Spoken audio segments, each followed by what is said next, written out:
Good morning, everyone. Janie here. Welcome back to my garden. It is early morning. It is a gorgeous morning, and I am over here working in my cottage garden, my cottage flower garden on the east side of my house. So I redid this garden bed earlier this year, very early in the season, and it looked gorgeous. It looked beautiful. I had a ton of plants from Annie's Annuals. However, I did have all of these plumbago plants all throughout the garden bed, and I thought, okay, I'll prune them way back and I'll keep them size controlled, and I'll be really on it this season, and maybe they won't completely take over the garden bed. And it was maybe April and they started taking over the garden bed, and I was cutting them back and cutting them back, and then I just realized I can't have anything else in this garden bed if I still have those plumbago in there. So I decided to take them out when I was working on this oak tree garden bed, and I just transplanted them over, and they're over there, and I actually espaliered them up, and they look gorgeous. They look really beautiful, and they survived the transplant, even though I basically I tortured them when I was getting them out of this garden bed. It was so difficult. It took 2 days. Jason and I were using the big pruners to cut off the roots of all the plumbago. And I thought I had killed them, but they are looking good. I'll show you guys them in a second. However, when I was doing all of that, when I was getting those shrubs out of the cottage garden bed, we trampled everything else that was in this bed. Everything got stepped on, everything got dug out. All we were focusing on was trying to get those plumbago shrubs out. And I basically smashed all my hard work that I had done earlier this year. That's okay. That's kind of part of it. I knew I was risking it by leaving this plumbago in when I had initially planted it up. I knew that that was a risk that I was taking. And so this cottage garden bed that I was so proud of and I was so happy with, it kind of just got totally messed up. So I'm kind of back working in this garden bed and planting a couple new things, seeing what else I can do. I was up in Redding, California with my parents this past week, and they have a wonderful nursery there called Wintour Gardens. And when I was there, I found so many really wonderful plants for my gardening zone. Redding is zone 9B. Here in Davis, we are zone 9B as well. And I found a lot of really, really cool things that my local garden center didn't have. And so I bought a ton of them, of course, to put them in this garden bed. So let me show you what I have so far. Oh my gosh, there's a spider on my phone. Okay, hold on. It's not very big, but that guy was climbing on the screen of my phone as I was just filming that. Oh, that woke me up, that's for sure. Okay, so my cottage garden bed, I consider from here, from my rose arch, all the way over to that sign right there where the fairy garden is. This whole thing, I'm trying to make my cottage garden bed with kind of like a mixed border, like really full with colorful, beautiful plants. And you can see right here, it's looking really good. I left this plumbago in because I do have a tutor. It's getting totally taken over, but look at how gorgeous that is. And by having this tutor here, I kind of could corral the plumbago up so it wasn't just sprawled all over, which is what plumbago kind of wants to do. It kind of just wants to take over. I did plant a couple supertunias in front. The bubblegum is not doing too well, and I think it's because it's not getting enough sun, but it's still getting some color, and this was left over from last year anyway, so it was a free plant. But then as you start going this way, so I took a plumbago out here, one there, and one there, and one more somewhere.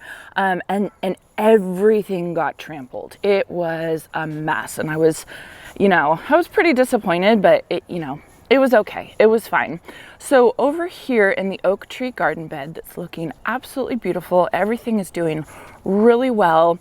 Here are the plumbago that I transplanted. The one that's looking the worst is the one that I was worried about the most, is this one. And I did cut it way back. However, it's still alive, right? Like if you look at, let me see if I can get closer.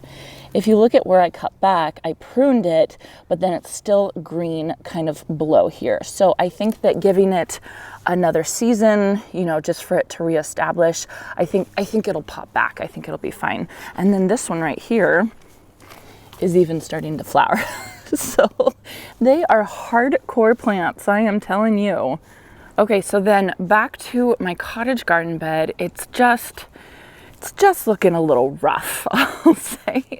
It's fine. I mean, here's the girls' fairy garden. It's looking absolutely beautiful. That is thriving. And look at the neighborhood kids. Look at what they do. They come here and they play with it. It's just so cute. I do have 1, 2, 3 peonies right there that I'm gonna work around. Here's some hollyhocks. They're just kind of not doing great. Everything is just kind of not really doing great. This is some verbascum that I'm just not happy with. It's just not doing great. Just everything is just kind of whatever. And I really think it's because of what Jason and I did when we were transplanting the plumbago. So right there was one, right there was one, right there was one. You can kind of see it's where we've disturbed the mulch. So anyway, point is, this is the beautiful stuff that I'm going to plant. This is called Nepeta, a junior walker. This is a Nepeta or a catmint. And I told you guys about this during my mom's garden tour, my parents' garden tour last week. I was very hesitant about putting Nepeta in my garden just because we are so hot and we are so dry here, and I feel like Nepeta fails to look beautiful for quite a large part of the year.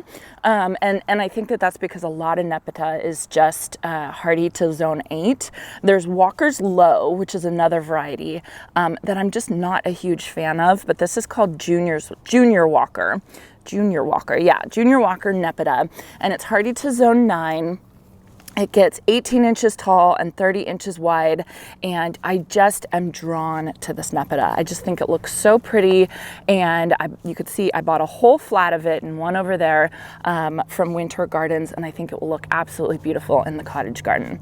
And then right next to that, I have this pink damask Veronica, and this is another plant that I got from Winter Gardens, and Veronica is another one that's kind of borderline for me, that doesn't really do great in our dry heat, but the workers at the garden center were saying how well this Veronica, and then there was another purple one that they had there, they do so well in our dry heat, and we have the same dry heat as Redding does.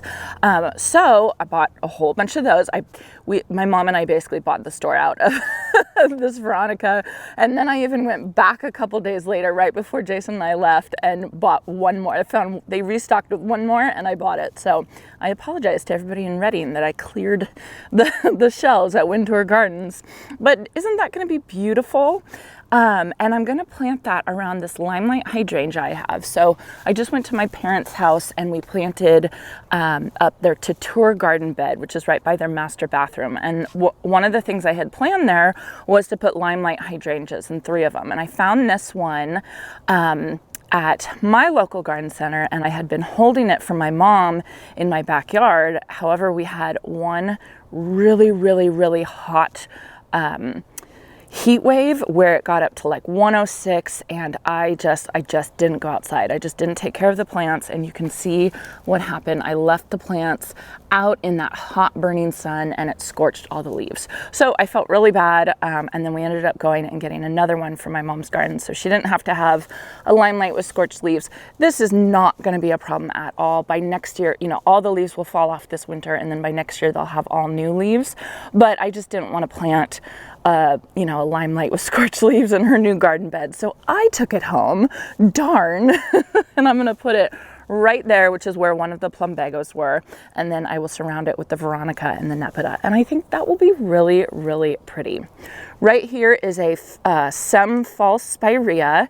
I found this plant from Steph at Hooked and Rooted, who has a gosh, I cannot remember her zone. I want to say it's like 5 or 6. She lives in Massachusetts, and she has a wonderful YouTube channel gorgeous garden bed and or gardens, and she had this plant in there and it was so beautiful, and so I totally copied her on that, so thanks Steph. And then underneath here, these are Rose de Mai dianthus, and so I'm going to leave those there. I think they look good, and I think the Semfall spirea looks really good. So yeah, so long story short, that's what I'm going to do today. Is I'm going to plant the limelight, and then I'm going to plant the Nepeta and the Veronica all around it. All right, let's go.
And I am all done. So I've got all the Nepeta Junior Walker in here. I think I might have over purchased just a little much. They are a 30-inch spacing. So I think that if they thrive right in this spot, I think that is going to be a mass of Nepeta, which is going to look absolutely gorgeous. I do have a peony right there. That's the Shirley Temple peony, that tiny little thing. I'm hoping it grows a little bit more. We'll see. And then this is a Silene. It's one of the plants. It actually hasn't even bloomed yet. One of the plants that I got from Annie's Annuals. I have a couple other campanula back in there that I'll be interested to see kind of how they do. I did have one more sea holly that I ended up just cutting, and I'm going to dry the blooms for dried flower arrangements, and then I just took it out just because, I mean, we just trampled everything, so I felt really bad for it, and I just thought I would start over. I do have the Limelight Hydrangea right there. I think it's going to be really, really beautiful. The way that the nursery pruned this Limelight when it was, you know, waiting to be sold, they pruned it a lot so that there's a lot of buds. You know, there's two ways to prune Limelight Hydrangeas. You can either prune it so that there's big flowers, like not a lot, but really huge flowers, or you can prune it so that there's a lot of little flowers. And I don't know which way I like better. I kind of like them both, but the way that they did this one is a lot of little flowers. So I think, you know, you can see how many, there's a ton. I can't even count them all, but I think it'll be really, really pretty. And I think it's pretty right next to the Semfall spirea. And then I have the pink damask Veronica kind of all coming up here. I have to say it was really easy to plant in this area just because we have messed with it so much. I do have landscape fabric. There was landscape fabric in this garden bed before we moved into this house. So there was a couple places I had to cut through that, but it was pretty easy. I mean, at this point, that landscape fabric is like Swiss cheese. So it's not doing anything. I just, you know, I can't pull it all up at this point, so I'm just cutting through it as it goes. But I had already kind of dug around so much in this garden bed space, and some of it, you know, like over here was where one of the plumbagos was, so it was really loose soil and easy to plant, and it already had irrigation to it, so this was a pretty easy job. So all in all, a good morning. All right, so I hope you all enjoyed this video.